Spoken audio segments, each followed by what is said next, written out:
ஞானசேகரன் என்பவர் அந்த பல்கலை வளாகத்தில் அத்துமீறி நுழைந்து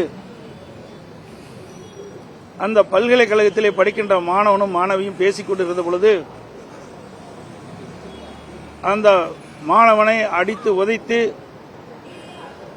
அங்கிருந்த மாணவியை பலாத்காரமாக அழைத்துச் சென்று பாலியல் வன்கொடுமை செய்ய முயற்சி செய்திருக்கின்றார்.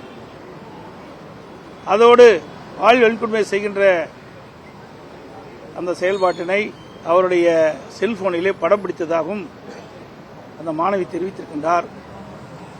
அதோடு பாலியல் சீடல் நடைபெற்றுக் கொண்டிருக்கின்ற அந்த நேரத்தில் அவருக்கு செல்போன் அழைப்பு வந்ததாகவும்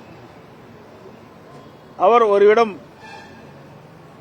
சார் சார் என்று பேசியதாகவும் அந்த மாணவி புகாரிலே தெரிவித்திருக்கின்றார்.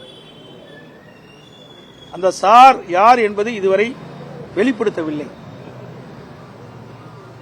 அந்த மாணவி சம்பந்தப்பட்ட காவல்துறையிலே காவல் நிலையத்திலே புகார் செய்திருக்கின்றார்.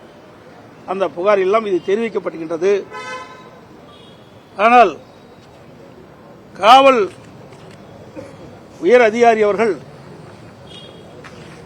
அந்த பாலியல் வன்கொடுமை செய்தது ஒருவர்தான், அவர் ஞானசேகரன் தான் என்று குறிப்பிடுகிறார். ஆனால் மாணவி அவர்கள் புகார் கொடுக்கின்ற அந்த புகாரிலே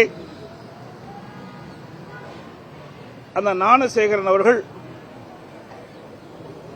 சார் சார் என்று செல்போனிலே பேசியிருக்கிறார் என்று குறிப்பிட்டிருக்கிறார். அப்படி என்றால் அவர் யார் என்று இதுவரை உயர்காவல்துறையர்கள் தெரிவிக்கப்படவில்லை. இதை மறைக்கின்றார்கள்.